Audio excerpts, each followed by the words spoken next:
Assalamualaikum warahmatullahi wabarakatuh. Selamat datang di Erin Official. Di sini channel saya akan membahas tentang perkuliahan kita. Mahasiswa UIN Radminten Lampung, Prodi Sosiologi Agama bersama saya, dosen pengampu mata kuliah Agama dan Masyarakat Kota ya. Yang biasa kita sebut masyarakat industri. Erina Nur Maulidia, dosen Prodi Sosiologi Agama Fakultas Usuluddin dan Studi Agama UIN Radminten Lampung.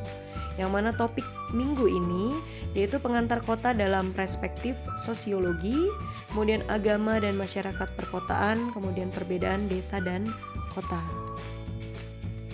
Senang sekali berjumpa lagi.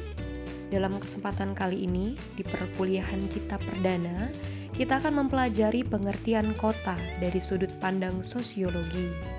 Dalam kegiatan perkuliahan kali ini, Anda akan mengetahui bahwa kota tidak cukup dimengerti ya, karena namanya seperti Jakarta atau pernah mendengar seperti kota Surabaya ya, atau Bogor. Tapi pengertian kota akan lebih kompleks dan lebih luas karena pengertiannya mencangkup pola kehidupan di dalamnya. Ada 3 yang menunjukkan pada pengertian kota ya, yang biasa kita dengar: kota, town, city, dan urban. Biasanya itu kita padu-padankan sama atau persamaan dari kota. Tapi ternyata town and city atau town dan city itu menunjukkan batasan teritorial yang bercirikan kota. Sedangkan urban adalah kualitas ya, yang membahas tentang kualitas kehidupan yang bercirikan kota. Town dan city itu dibedakan atas dasar besarnya, di mana city itu adalah kota besar, lebih besar dari town. Jadi town itu adalah kota kecil. Sedangkan urban itu menunjukkan pada ciri dan cara hidup manusia gitu ya. Adanya kompleksitas. Pertanyaan, apa sih itu kota? Ya, kota dalam bahasa Indonesia telah dirasakan sejak di tingkat sematik ya. Hal ini disebabkan karena khasanah bahasa Indonesia hanya mengenal dikotomi desa dan kota. Dalam bahasa Inggris pengertian kota lebih jelas. Mereka mempunyai 3 kata yang menunjukkan pada pengertian kota, yaitu town, city, dan urban. Ya. Town dan city menunjukkan batasan teritorial yang bercirikan kota, sedangkan urban kualitas kehidupan yang bercirikan kota. Kota atau city itu dapat dilihat dari ciri yang tampak, ditandai oleh jumlah penduduk yang tidak boleh kurang dari 2.500 jiwa. Ya, itu menurut patokan resmi dari Amerika Serikat. Northam pada tahun 1975 secara lebih detail menyajikan kriteria jumlah penduduk kota, yaitu kota kecil itu 2.500 sampai 25.000 jiwa. Kemudian kota medium itu berkisar 25.000 jiwa sampai 100.000 jiwa. Kemudian kota besar 100.000 sampai 800.000 penduduk. Kemudian kota metropolis itu ditandai 800.000 penduduk lebih. Adanya kota megapolis sekurang-kurangnya beberapa juta penduduk. Dan ekomonopolis yaitu sekurang-kurangnya beberapa puluh juta penduduk. Pada beberapa negara tidak terdapat standar yang baku tentang jumlah penduduk suatu wilayah yang disebut kota.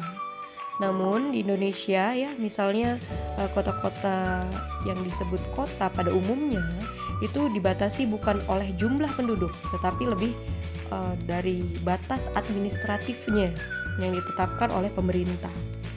Seperti kota kabupaten, kota kecamatan ya. Jadi seperti itu gitu. Jadi letaknya di administratifnya. Kemudian peraturan pemerintah Republik Indonesia nomor 34 tahun 2009 adanya tentang pedoman pengawasan pengelolaan kawasan perkotaan. Bab 1 pasal 1 ayat 3 yang mana kawasan perkotaan adalah wilayah yang mempunyai kegiatan utama bukan pertanian, dengan susunan fungsi kawasan sebagai tempat permukiman perkotaan, kemudian pemusatan dan distribusi pelayanan jasa pemerintahan, pelayanan sosial dan kegiatan ekonomi. kota ya, ciri kota itu bisa kita lihat dari penampilan dan fungsinya. Penampilan fungsi ini dapat dibedakan seperti halnya kota dan fungsi politik di mana terlihat berpusatnya gedung-gedung pemerintahan ya, seperti kota di Indonesia, di mana kantor kecamatan disebut kota, kecamatan, dan di mana kantor kabupaten juga ada yang disebut kota, kabupaten, dan sebagainya. Pada masyarakat perkotaan ya, kehidupan keagamaan, berbicara tentang kehidupan keagamaan pada masyarakat perkotaan itu dibandingkan dengan kehidupan agama di desa, penduduk masyarakat kota keagamannya berkurang atau lebih di bawah masyarakat desa.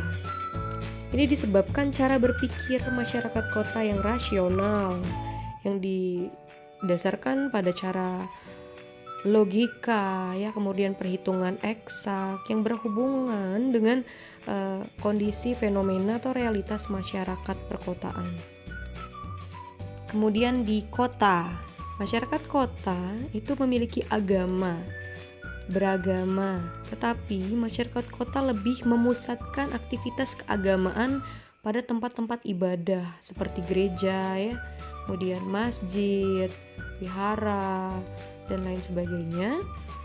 Tapi berbeda dengan masyarakat pedesaan yang melakukan aktivitas beragama di rumah ya, door to door, terus kemudian pengajian di rumah secara bergantian seperti itu. Nah, itu tidak terjadi di perkotaan, jarang terjadi di perkotaan ya. Kemudian kehidupan keluarga sering sukar dipersatukan karena perbedaan kepentingan ya, adanya paham politik yang berbeda, agama yang mungkin memiliki sudut pandang berbeda. Nah, itu terjadi di masyarakat perkotaan. Itu terjadi di masyarakat perkotaan ya. Jadi di desa orang-orang lebih mementingkan kekelompokan atau kebersamaan ya, antara masyarakat dengan masyarakat daerah lain, kemudian orang lain individu dengan kelompok atau berserta keluarganya. Di perkotaan itu sulit sekali untuk diakurkan dalam satu keluarga karena memiliki pengetahuan dan yang rasional ya, cara berpikir yang eksak, kemudian sehingga terjadinya kehidupan yang berbeda kepentingan.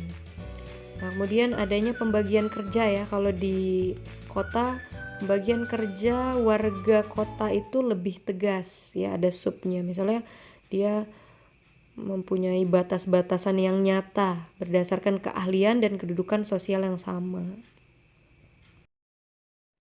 Yang akan berbeda dari pedesaan, karena masyarakat pedesaan biasanya pembagian kerjanya sama, makanya dikenal adanya gotong royong ya, kemudian kesamaan bidang keahlian atau kedudukan sosial yang hampir sama. Misalnya dalam mata pencaharian penduduk desa biasanya sama ya, yang mana kita lihat kalau petani ya petani semua gitu. Berbeda dengan perkotaan ya, lebih berdasarkan keahlian yang dimiliki, yaitu potensi pendidikannya, dilihat dari pendidikannya atau status sosialnya yang berbeda-beda di perkotaan. Kemudian yang terakhir adalah di kota, karena sistem pembagian kerjanya jelas, nah kemungkinan untuk mendapat pekerjaan itu lebih banyak di kota gitu. Jadi di kota itu memerlukan orang-orang yang memang berdasarkan keahliannya.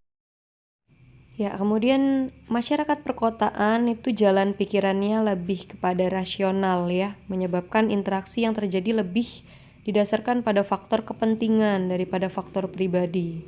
Kemudian masyarakat perkotaan jalan kehidupan yang cepat ya di kota mengakibatkan pentingnya faktor waktu, sehingga pembagian waktu yang sangat teliti ya, kemudian dapat diperlukan seseorang itu untuk mengejar kebutuhan seorang individu itu secara sistematis atau terukur ya, karena memang waktu itu sangat dibutuhkan sehingga pembagian waktunya jelas.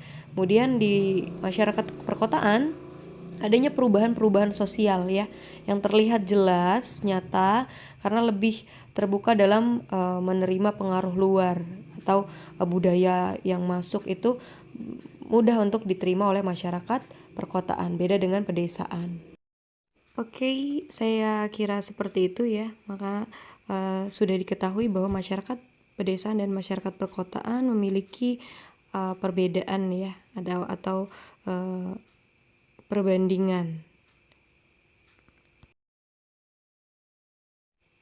Oke, itulah tadi pemaparan dari saya, pengantar perdana perkuliahan mata kuliah Agama dan Masyarakat Industri atau Agama dan Masyarakat Perkotaan dengan dosen pengampu yaitu saya Erina Nurmaulidia. Pada kali ini saya ucapkan terima kasih dan kita akan masuk ke Zoom ya. Materi di video ini telah selesai, namun akan saya berikan tambahan kita kepada pertemuan Zoom meeting kita kali ini di pukul 9.30 sampai 10.30 untuk dapat mahasiswa melakukan aktivitas ya, komunikasi dan mengajukan pertanyaan jika ada.